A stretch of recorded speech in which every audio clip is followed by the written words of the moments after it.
Hello, assalamualaikum warahmatullahi wabarakatuh. Akkam jirtan kabajamoo barattoota keenya. Yooyyaa harka fuunee nageenyi keessan badhaadhaa jecha bakka jirtanitti Waaqayyo kan Rabbi nagaa isinitti haa ta'u.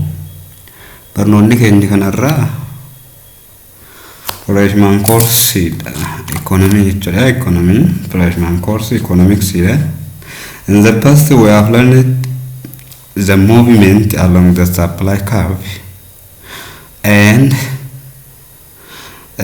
shift in the supply curve. That is what we have learned in the past period. The movement along the supply curve is the changes of quantity supply, that is whether decreasing or increasing or quantity supply only due to the changes of the price. That's known as movement along supply curve. It can be shift upward or downward, the supply curve. That is what we have learned in the past, and also we have learned the shifter or the shift in the supply curve, inward or outward shift or leftward or rightward shift. That is when the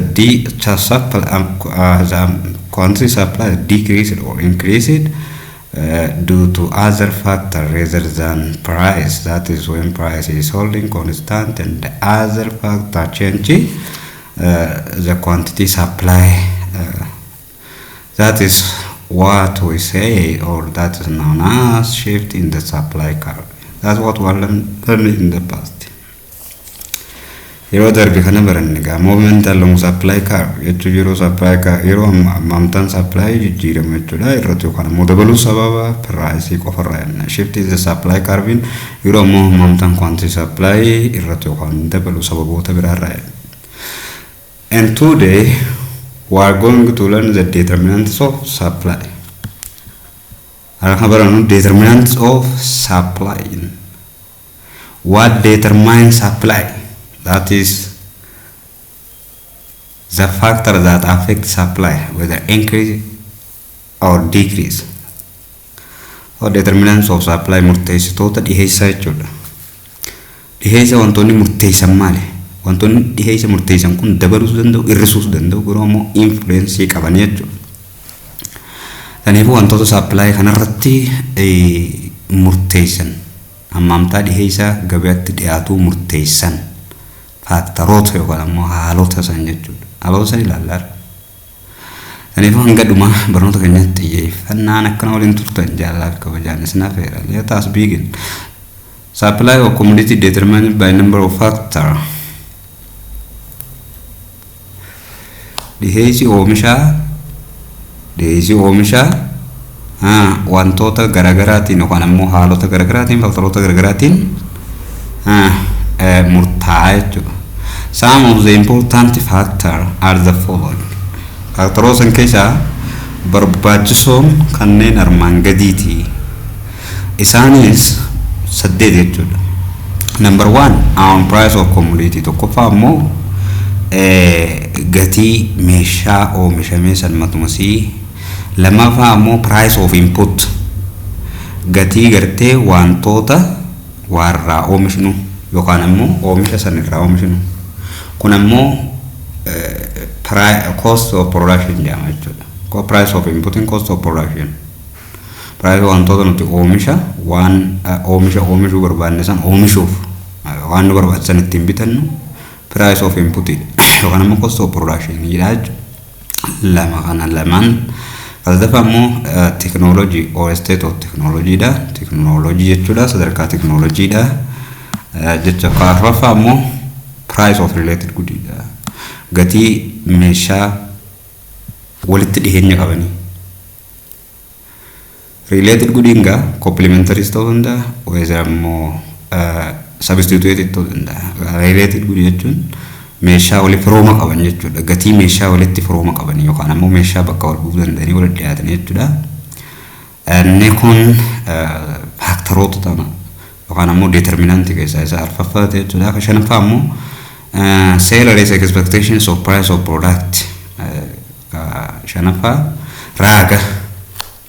raaga yookaan immoo gartee selleriin yookaan gurguraan yookaan supplierin gara fuulduraatti pricing product isaa ni dabalamoo ni irratti kan jiru expect gochuudha. Expecting sunis dhiibbaa qabaachuu supply irratti. And number 6, task and subsidies.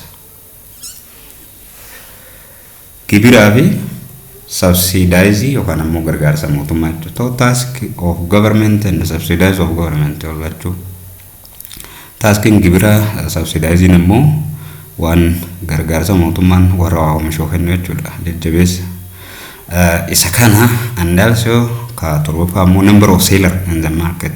Warra supplierota jechuudha. Namoota hammamtaa namoota oomisha sana gabayaa keessatti oomishanii jechuudha. Lakkoofsa namoota yookaan primii yookaan lakkoofsa warshaa oomisha sana gabayaa keessatti oomishanii jechuudha. Hadhuma ammoo weather.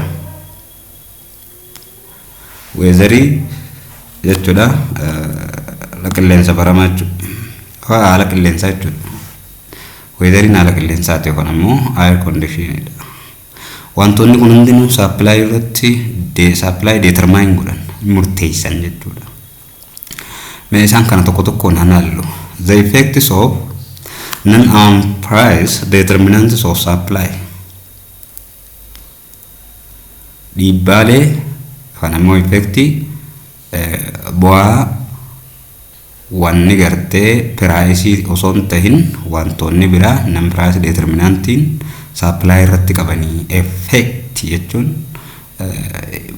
bu'aa jechuudha. Sababa dhiibbaa isaanirraa kan ka'e supply irratti effect akkamtu gaa jechuudha. Dhiibbaa isaan irra geessisanirraa kan ka'e effect yookaan result akkamtu isa mudata. Result increase ti moo result inni ta'u decreasing isaa effect jechuun sababa faaktaroonni kun supply irra dhiibbaa gaggeessaniif effect way supply irra dhufa. Result way irra mul'ata. Resultiin sun immoo increase ta'uu mala. Supply ni dabala effect jechuudha. Waan supply decrease ta'e effect. Garuu decrease fi increasing kun effectidha. Bu'aadha. Ammoo impact irra dhufa jechuudha. Impact gaggeessan. Yookaan ammoo affect isaan gaggeessan. Affect, impact and effecting garagaraa jechuudha. Saniifuu effect isaan warri gartee non-owned price determinant ta'e yookaan ammoo gatii meeshaa osoo hin ta'in warri gatii meeshaatiin ala gatii meeshaa osoo hin ta'in gatii meeshaa irraa kan hafe wantoota biraa kan price irratti dhiibbaa geessisan yookaan ammoo supply irratti dhiibbaa geessisan yookaan supply dabala yookaan hir'isan jechuudha. Garuu ammoo tokkoffaa own pricing the first determinant of supply is own price of product oomishummaa isaati. Gatii oomishamuu sana waan oomishamuu sana matumasii jechuudha. Tokkoffaa gatuma waan oomishamee gurguramu deemu yookaan oomishamee gabayaa dhiyaatu san jechuudha tokkoffaa irratti. According to the law of supply immoo law of supply maal nuun jedhe price of commodity and supply of the commodity have positive relation qabani. So supply curve upward because the increase of the price led to increase of supply. So the own price of product that is known as own price determinant of supply yenankan. Own price determinant of supply the remaining determinant in the factory non-own price factor determinant of supply the remaining determinant is the factor listed above other than price that is called supply shifter or non-own price determinants of supply warreen hafan torban anas gubbal lakkoofni san price irraa kana ta'e hunda shifterii jenna. Kana ammoo shift supply curve godhan inward yookaan ammoo outward shift godhan yookaan ammoo leftward or rightward shift godhan kun shifter jechuudha. Isaan warri sun ka price irraa hafe wantoonni biraa ka supply irra dhiibbaa geessisan yookaan ammoo effect qaban negative effect haa ta'u positive effect haa ta'u qaban non-own price determinants of supply haa qofa ammoo own price determinants of supply akkatti murteessu akkuma law of supply jetti yeroo price wanta oomishamu san dabalte supply ni dabala maaliif bu'aa guddaa irraa argadha jee hedduminaan gara gabaatti dhiyeessa. Yeroo ammoo piraayisiin yookaan ammoo gatii wantoota oomishamuu gabaa irratti xiqqaatte bu'aa isaan qabu waan ta'eef supply isin xiqqeessa jechuudha. Saniif our price determinantiin of supply kennu kan price murtaa'u akkasii jechuudha. Sababaan isaa price fi supply hariiroo price of commodity fi supply of commodity positive relation qabanii jechuudha. Let us see one by one the shifter or non-owned price determinants of supply. The factor number one, the effect of change input price. Yookaan cost of production. Jijjiirama effecti gartee jijjiiramni price of input dha supply irratti qabu. Yookaan cost of production jechuudha. Kana jechuun price baasii nuti waan tokko oomishuuf waan barbaachisu bituudhaaf irratti baafnu jechuudha. Price of input yookaan cost jechuun beekamtu. Wanni nuti warra oomishuudhaaf binnu yoo gatiin isaa dabale. So an increase in the price of factor of production yoo wanni nuti warra oomishu sun gatiin isaa dabalee qaalib binne waan oomishnu sanillee dirqama qaalitti akka gurgurru nu goote yeroo sana gabaan hin jirtu demandiin hin jiru namni bitu hin jiru. Namni bitu hin jiran supply ni irrata. Saniifoo an increase in the price of factor of production or the cost of production that led to an increase in the cost of production that is caused a decrease in supply. Supply decrease good. If cost of production increase, you find the price of input or the price of factor of production increase, the supply will decrease. That is caused a decrease of supply. That product which is represented by leftward shift in the supply curve, that it causes to the increase of the price of input or the increase of the price of factor of production cause the supply to decrease. This is caused to shift or led to shift the supply curve leftward or inward. Therefore, leftward shift decrease leftward shift of supply curve. Supply curve decrease. Likewise, decrease in input price. Yoo gartee price in input yookaan ammoo gartee gatiin nuti waan warra oomishuudhaaf baasin nuti baafnu gatii wantoota nuti warra oomishuudhaaf binnu yookaan irratu ta'e yookaan ammoo cost of production yoo decrease ta'e yookaan ammoo cost of factor of production decrease yoo ta'e rakshata nama oomishu saniif baasirraa yoo qallaalessa immoo namichi akka maallaqa baatee kaan waa hammamtaa oomishaa kana hedduu guddaa oomishuu danda'u isa taasisa. So likewise, a decrease in the input price or the price of cost of production led to or cost to increase in the supply curve. Supply curve akka increase ta'u yookaan ammoo supply akka increase ta'u the increasing of supply is indicated by the rightward shift and supply curve. Or rightward shift. Rightward shift and supply curve increase the supply curve because decrease of the cost of input production input. If the cost of input decreases or the price of input is decreased or the cost of production is decreased, it causes to increase in supply, which has led to the supply curve shift to the right. Kalamafa effect of change in technology. The GM technology di bakam bete. Yo technology nga advance yo hoto taye yo jijjira yo hoye production akka salphatto oomishamu godha yo kana cost of production akka irratu godha. The technological advancement led to the fall in the cost of production. Basin oomisha akka taqatu godha.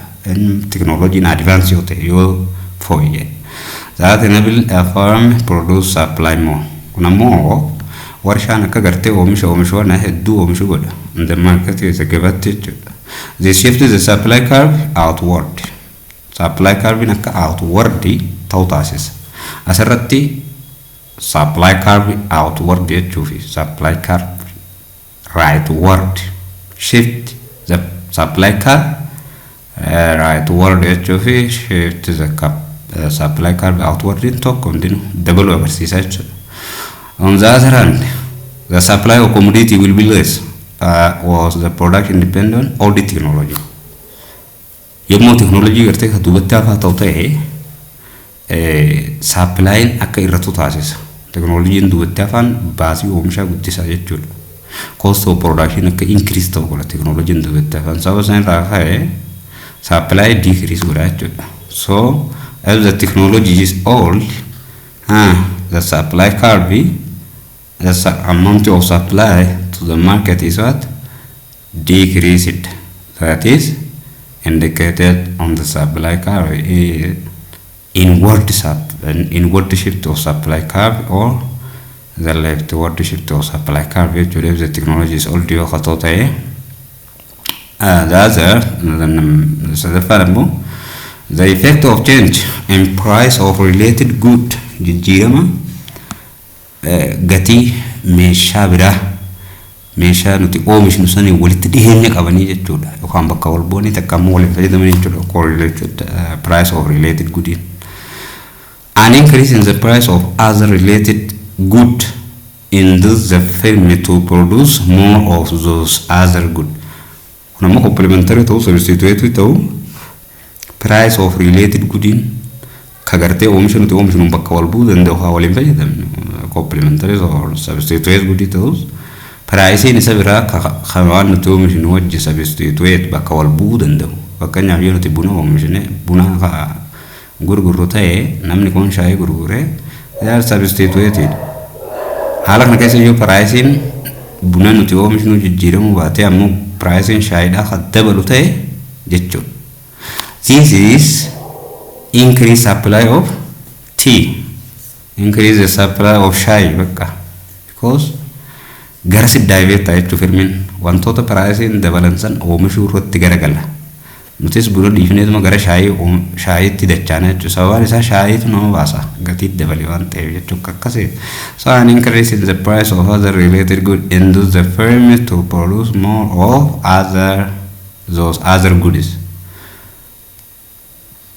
Price of related good you had a value firming canom should you want a decent carry related decent price in the Wilson account.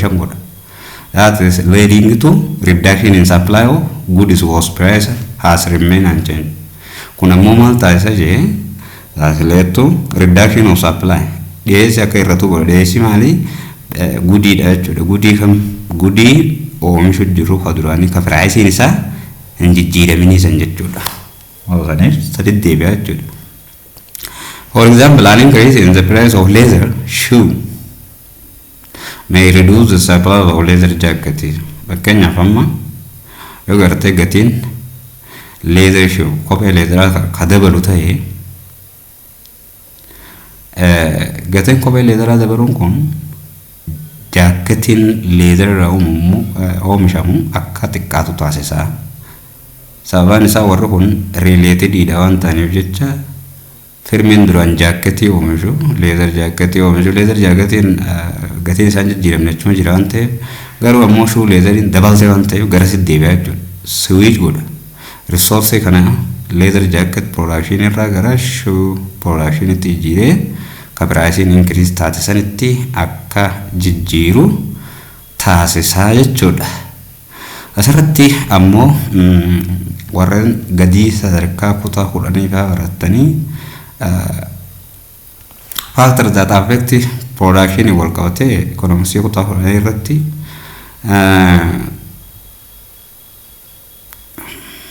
lama tokko sadii irratti factor affecting supply, the cost of production, the correct state of technology, external factor, task and subsidy, hundi correct, transport or weather correct.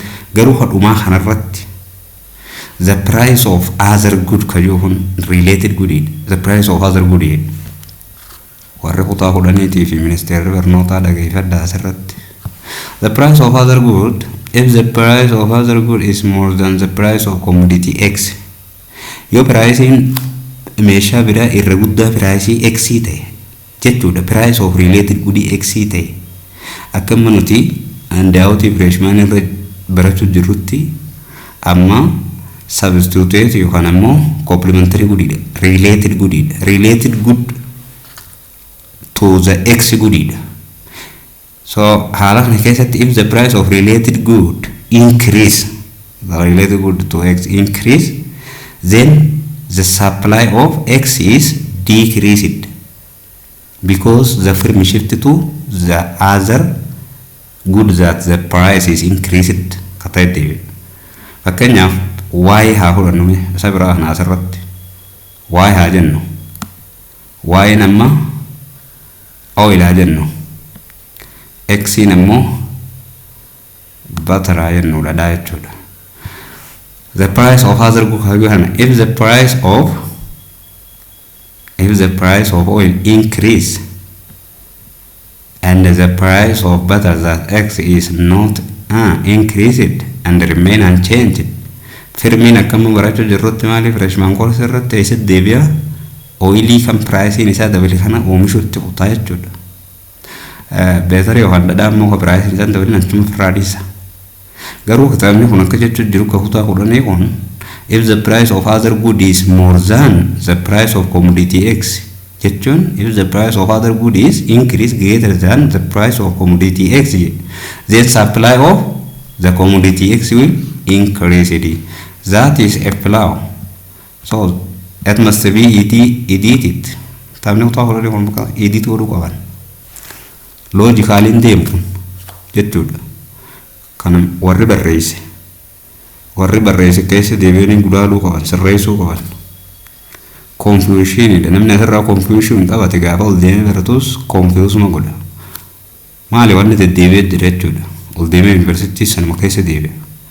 Asitti akka malatti yoo qabate achitti confuse wal godha. Ka jalaa qabatu wallaala saniifuu grade 10 economics page 26 line dhumaa lamaan irratti dogoggora guddaan akka jiru asumaan ministeera barnootaatiif warra barreessin akka edituudhaan dhaamsa dabarsinaa jechuudha. Okay, let us come back to our lesson. Sorry. Number 4, the expected price of the product.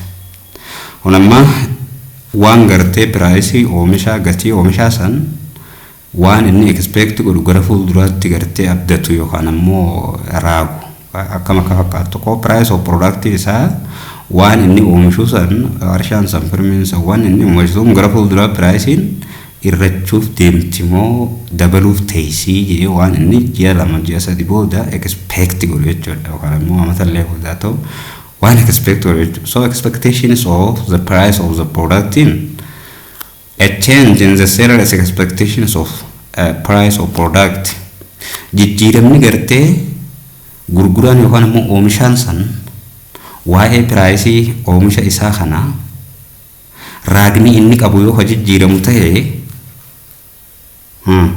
that will have an impact deeper qabaata jechuudha and that on the current willingness of seller to supply.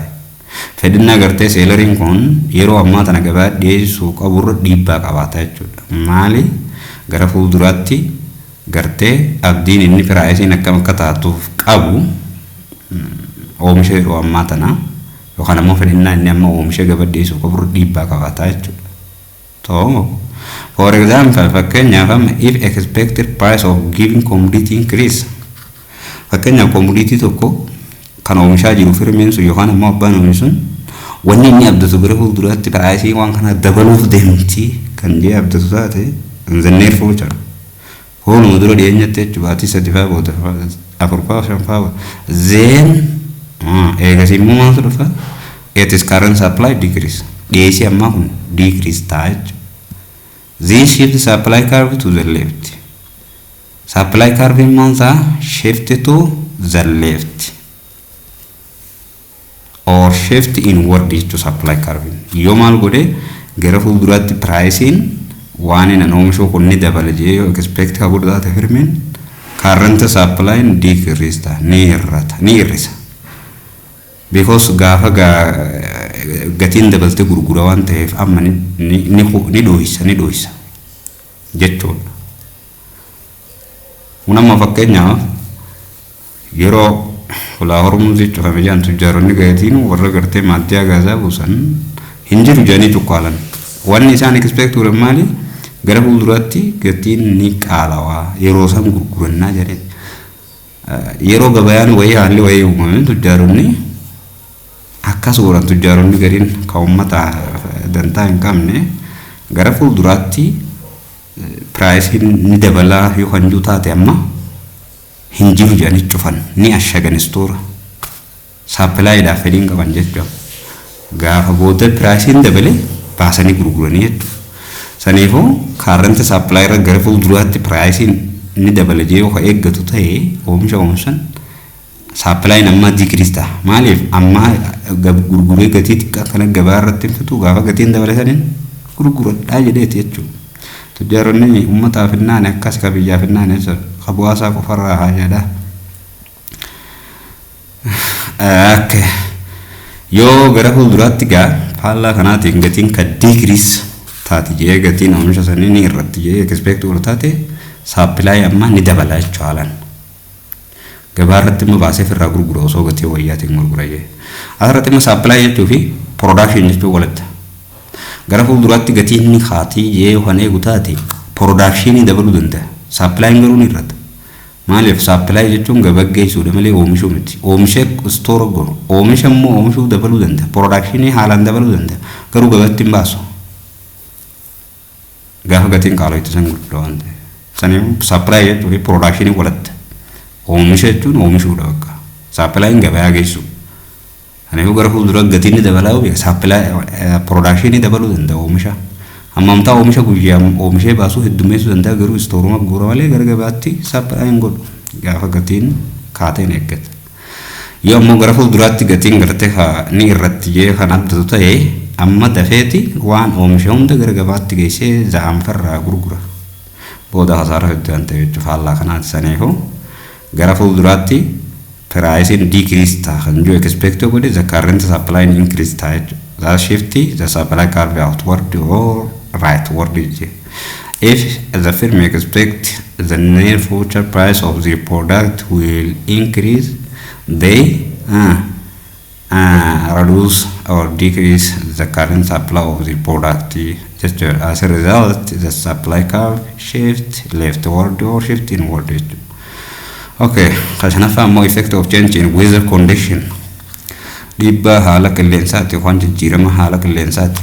Kun ammoo production wanneen irra dhiibbaa fidu warra industiriidha osoo hin ta'in raguddaa qonna agriculture irratti oomisha agricultureeti. A change in the weather condition will have an impact on supply of number of products, especially agricultural products. Haalli qilleensaa jijjiiramni haala qilleensaa oomishamu dhiibbaa fida keessattuu oomisha qonnaa irratti jechuudha. For example, fakkeenyaaf other thing remain jedhame fakkeenyaaf wantoonni biraa seetras paraagosaa jennu kan wanti biraa dhaabbataadha jennu kan jijjiiramnaa jennu. A good weather condition boosts the supply. Haalli qilleensaa gartee yoo gaarii haa ta'u ta'e roobni gahaan kan jiraatu ta'e boosts the supply. Supply'n akka dhiyaatu godha baay'inaan.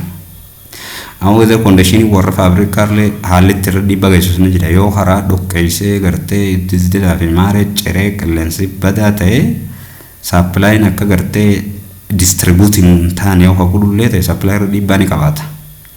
Warra agriculture qofa osoo hin ta'in keessattuu agriculture haa miidhu malee warra industiriitis keessattuu transport facility irratti dhiibbaa geessisee akkan sochoone gochuu danda'a. Haa ta'u ammoo qonna irratti hamaadha. Fakkeenyaaf mee wantoonni biraa other thing remain unchanged jennu. Kan ammoo wanni biraa dhaabbataa jennu. Wanni biraa ta'a akkam boo qotee bulaan hin qotannee haliuufaa supply ni dabala. Roobni gahaan jiraate qotee bulaan hin qotinis ni irrata.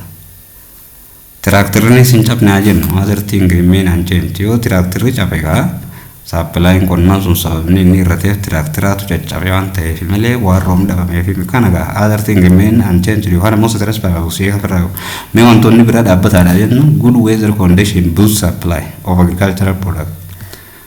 Haalli biraa tiraaktirri hin cabne qotee bulaanis facaasuu hin dhiifne yookaan ammoo warra investoroonni qonna qotanis facaasuu hin dhiifne tiraaktirri isaanii nagaa qaba xaa'oonis dhiyeessi xaa'ootis rakkoon qabu haa jennu other thing remain unchanged jechuun sana. Yoo kan akkas ta'u ta'e good weather condition immoo boost supply dabalaa jechuudha. Haalli qilleensaa gaariin supply'n agriculture yookaan ammoo oomisha qonnaa akka dabalu taasisaa jechuudha. Sun ammoo the shift the supply curve of a given agricultural product. Supply curve oomisha kennamee san jechuudha. Oomishni kennamee maali? Qamadii haa ta'u, buna haa ta'u, hooma san jechuudha. Shift outward. Boost the supply dabaluun supply curve maal ta'a? If good weather condition ta'e outward shift ta'e koo gara alaatti jechuudha. Koo outward or rightward shift or outward shift ta'e jechuudha supply curve. On the other hand, bad weather condition yoo ta'u ta'e immoo roobni faan dhabamee hongeen jiraatu they will have the opposite impact. Faallaa kanaati jechuun if the weather conditions are bad, the agricultural product is decreased.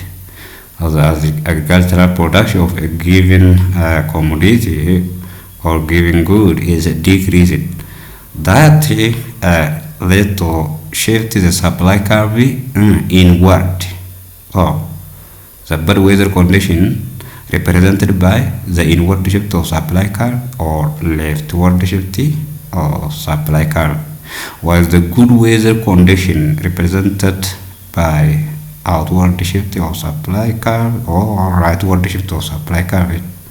Nifo alqilleensa gaarii yoo ta'u supply agriculture haalaan dabala. Yeroo sana immoo supply curve outward shift yookaan immoo rightward shift ta'a. Karaa biraatiin immoo alqilleensa badaa yoo ta'u hongee haa ta'u rabbi namatti hin godhin malee roobni dhabame wanni facaasanis lafarraa mahiru agricultural production decrease ta'a. Haalli sun immoo the agricultural supply curve akka maal ta'uudha? Inward shift yookaan immoo leftward shift akka ta'uudha. That's the impact jechuudha. So that is the effect of change in number of seller kan jafa dhiibbaa jijjiiramu number of seller yookaan immoo warra oomishu jechuudha. Namoota oomishu jechuudha. Yoo lakkoofsi oomishtoota yookaan immoo faabrikaa sanii, warshaa sanii yookaan qotee bulaa sanii yoo lakkoofsi warra oomishu jijjiirame, lakkoofsi warra oomishu yoo dabale supply akkam ta'a? Lakkoofsi warra oomishu yoo xiqqaate supply akkam ta'a? This is a simple. Lakkoofsi warra oomishu yoo dabale yookaan warra gurguruu yoo dabalu ta'e supply ni dabala. Yoo lakkoofsi ammoo warra gurguruu seelerii yookaan ammoo warra supply godhu dhiyeessu san ka xiqqaatu ta'e namoota lamaaf sadiifatti tokkoffatti gad deebi'aa deeman ta'e supply ni xiqqaata. A change in the number of supply similar will have predictable effect on supply. Jijjiiramni lakkoofsa dhiyeessitoota haaluma wal fakkaatuun dhiibbaa tilmaamuu dandeenyu supply irratti qabaadha. So an increase in number of seller yoo lakkoofsi warra gurguruu ka dabalu ta'e yookaan immoo supplierii ka dabalu ta'e cause increase in total supply. Dhiyeessii waliigala akka dabalu godha. Lakkoofsi namoota gurguranii yookaan immoo gabayaa keessatti dhiyeessanii oomishanii dhiyeessanii ka dabalu yoo ta'e supply commodity sanis ni dabala. And then supply curve shift to the right yookaan immoo shift to the right or shift outward ta'a jechuudha. The supply curve shift inward, this number of cells decreased. On the other hand, in contrast to this, if the number of supplier or the number of sellers is decreased, the supply of those commodities also decrease. So the decreasing of the supply due to the decreasing of number of sellers in the market will represented inward shift of supply curve or the leftward shift of supply curve makabwa jechuudha. So sanifu if the number of supplier in the market the number of seller in the market increase, so the supply will also increase. So the increase of the supply is represented by rightward shift or outward shift of supply curve makabwa. On the other hand, or in contrast to this, if the number of supplier in the market decreased or the number of sellers in the market decreased, the supply also decrease. It is represented by inward shift or leftward shift of the supply curve. Number 7, the effect of change in task and the subsidies. Orama task idafi gibra mootummaati fi subsidies gargaarsa mootummaati. So if the government increase task, what happened to supply? And if the government decrease task, what happened to supply? So task may have an effect on increasing on the cost of production. Cost task in development, cost of production irra dabala. Warri oomishu yeroo gibira dabale, gibira sana akka baasii oomishaatti dabala irra kaayan. Yeroo san if the government increase task yoo gibira dabale, baasiin oomishaa dabalte jechuudha. Baasiin oomishaa dabalte jechuun supply and decrease jechuudha. So an increase in the certain types of task increase the cost of production. Sanifu increasing task